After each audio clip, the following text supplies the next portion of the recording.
नमस्कार दोस्तों। आज का जो मुद्दा है ये दरअसल कोई मुद्दा नहीं है। दरअसल एक चीज़ जो दिल को बहुत छू गई और मुझे लगा कि आप लोगों के साथ साझा करना चाहिए। दरअसल हुआ ये कि बीते दिनों आपको पता है कि मेरी सास, मेरी मदर इन लॉ का इंतकाल हो गया और उनके अंत्येष्टि के लिए हम शमशान घाट गए। तो वहाँ शमशान घाट के दीवारों पर कई सारी ऐसी वाणियाँ, कई सारे दोहे लिखे हुए थे, लेकिन उनमें से एक दोहा जो कि मेरे पीछे आप देख रहे हैं, बहुत सुप्रसिद्ध दोहा है संत कबीरदास जी की। वो दिल को बहुत छू गई। इस दोहे से हम सभी वाकिफ हैं। हमने सभी ने ये दोहा या तो पढ़ा है या इसके जो गीत हैं वो गीत सुने हैं। और जब भी ये दोहा सुना है तब मन में यही हुआ है कि संत कबीरदास जी ने बहुत भारी बात, यानी जिंदगी का फलसफा, फिलोसॉफी ऑफ लाइफ को इन पंक्तियों में संजोकर सामने रख दिया है। तो पंक्तियां वही है जो मेरे पीछे आप देख रहे हैं। माटी कहे कुम्हार से तू क्या रोंदे मोहे, एक दिन ऐसा आएगा जब मैं रोंदूंगी तुहे। बहुत सटीक बात है, बहुत भारी बात है और उतना ही सच है इन पंक्तियों में। यहां पे संत कबीरदास जी माटी यानी मिट्टी का उदाहरण ले रहे हैं और कह रहे हैं कि माटी कुम्हार से कह रही है कि आज तेरा वक्त है, आज तू मुझे गोंद रहा है, रोंद रहा है, क्योंकि तुझे सृष्टि करनी है, तुझे नया मूर्ति बनानी है, तुझे नई चीजें बनानी है। लेकिन कल, यानी जब तू नहीं रहेगा, तेरे मौत के बाद, कभी तूने सोचा है कि तेरा क्या होने वाला है? आखिरकार तुझे तो इसी मिट्टी में आकर ही विलीन होना है। और उस वक्त जो तू आज मुझे रोंद रहा है, आज गोंद रहा है, उस वक्त मेरा वक्त आएगा, मैं तुझे रोन दूंगी, मैं तुझे गोंद दूंगी। कहने का अर्थ यह है कि हम कभी कभी अपनी सृष्टि या अपने आप में इतना ज्यादा अहम, इतना ज्यादा ईगो, इतना ज्यादा अहंकार हम लोगों में भर जाता है कि हम ये भूल जाते हैं कि हमारे सामने जो है या हम जिनसे बात कर रहे हैं उनकी भी कोई हैसियत है, उनकी भी कोई शख्सियत है। तो यही बात यहां पे संत कबीरदास जी कह रहे हैं कि आखिर तुझमें ये अहंकार, इतना अहम, इतना ईगो किस लिए है, जबकि तू खुद कल इस मिट्टी में, माटी में, यानी मुझ में विलीन होने जा रहा है। कल जब तू मर जाएगा, यानी तेरे मुर्दा शरीर को तेरे जो निकटतम प्रियजन है वो लोग ले आएंगे और लाकर यहां जला देंगे या दफन कर देंगे और तू इस मिट्टी में विलीन हो जाएगा। तो रहेगा क्या? राख और अस्थियां। ठीक उसी प्रकार जब आज हम अपने परिजनों को वहां ले जाते हैं, उनकी अंत्येष्टि होती है, उनको जलाया जाता है या दफन किया जाता है और मिट्टी में विलीन हो जाते हैं, पंचभूत में विलीन हो जाते हैं। इस उदाहरण से संत कबीरदास जी यही कह रहे हैं कि इतना ईगो, इतना अहंकार किस बात पर है तुझको? तेरी हैसियत ही क्या है? तू है ही क्या मेरे सामने? आज तेरी इतनी हमाकत कि तू मुझे रोंद रहा है। तू अपना काम कर रहा है, चल ठीक है, तू अपना काम कर,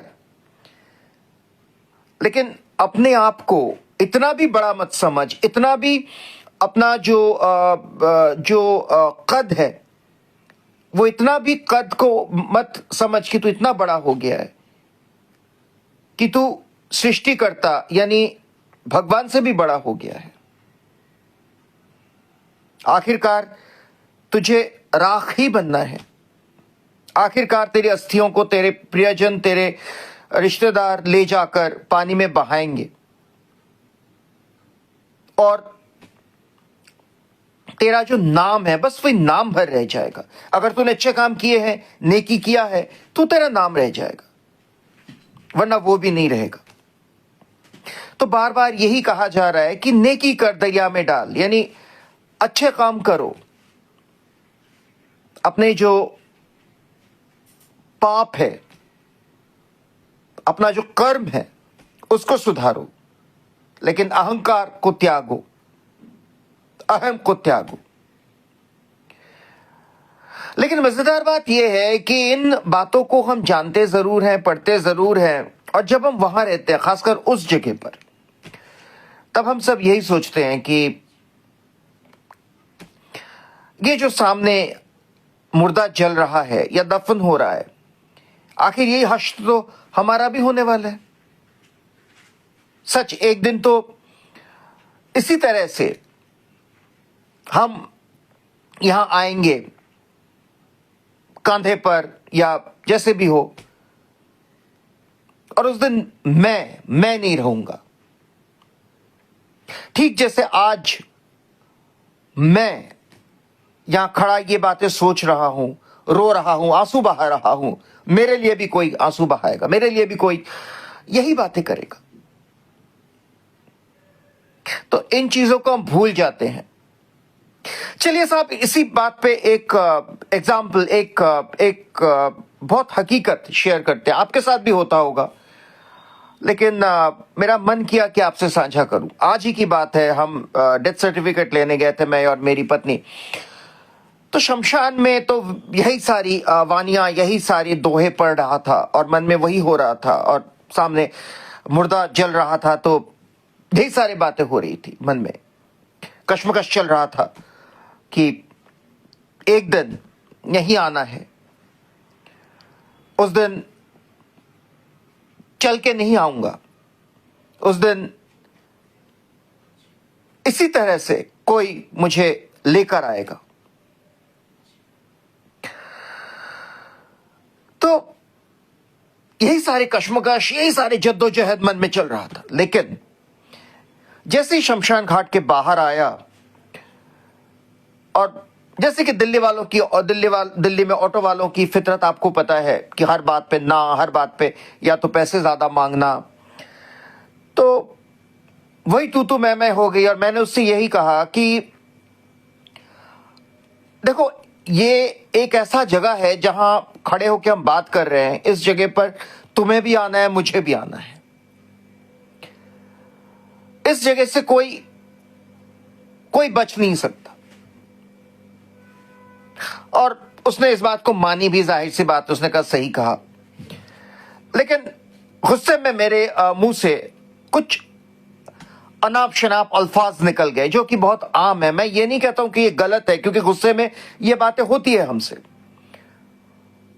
लेकिन फिर मेरे जहन में ये आया कि अभी तो अंदर में ये जद्दोजहद के में पड़ा हुआ था कि अहम छोड़ो, गुस्सा छोड़ो। तो यही क्या सीख हम लेकर जाते हैं यहां से? मुझे नहीं पता मैं आप लोगों के साथ जो कहना चाहता था वो मैं आप लोगों के साथ साझा कर सका या नहीं, मैं आप लोगों के साथ कन्वे कर सका या नहीं, क्योंकि बहुत प्रैक्टिकल बात है, बहुत सच्ची बात है, बहुत इमोशनल बात है। इसको कहते हुए भी सेंटिमेंटल कर देती है जो माहौल है। लेकिन बस यही कहना चाह रहा था कि इन बातों पर अमल करना, अगर हम अमल कर सकें तो हम अपना जो फ्यूचर है, तो हम अपना जो भविष्य, यानी जब हम नहीं रहेंगे, हमारा जो कर्म है, क्योंकि आज बातों बातों में हमें बार बार ये सुनने को मिलता है कर्म, और बिल्कुल सही बात है, हमारे कर्म को हमें सही करना पड़ेगा, तभी हम ऊपर वाले के पास जाकर ये कह सकेंगे कि हमने ये किया है। और ऊपर जाने के बाद चाहे वो जहां पर भी हम जाएं, नरक हो स्वर्ग हो, वो तो हमारे कर्मों पर है, लेकिन जब हम चित्रगुप्त के सामने जाकर खड़े हों तो हमें सर शर्मिंदगी से झुका के ना खड़ा होना पड़े कि हमने ये किया है। गलती हम सब करते हैं, झूठ हम सब बोलते हैं, लेकिन उसी में थोड़ा बहुत पुण्य भी कमा लें तो शायद हम अपना पाप, हम अपना कर्म को थोड़ा अच्छा कर सके, थोड़ा कम कर सके हमारा जो पाप है। और जो पुनर्जन्म है, अगर पुनर्जन्म को मानते हैं आप, तो जो पुनर्जन्म है वो थोड़ा कम से कम अच्छा होगा, थोड़ा सुधरेगा। बस यही कहना था। जैसे कि मैंने कहा, मुझे नहीं पता मैं कहां तक आप लोगों के साथ ये कन्वे कर सका, क्योंकि बहुत सारी बातें जहन में घूम रही है। कोशिश की मैंने कि संत कबीरदास जी की इस दोहे के पंक्तियों को लेकर आप लोगों के साथ ये मन का जो जद्दोजहद है, मन का जो एक कश्मकश है, उसको आपके सामने रख सकूं, साझा कर सकूं।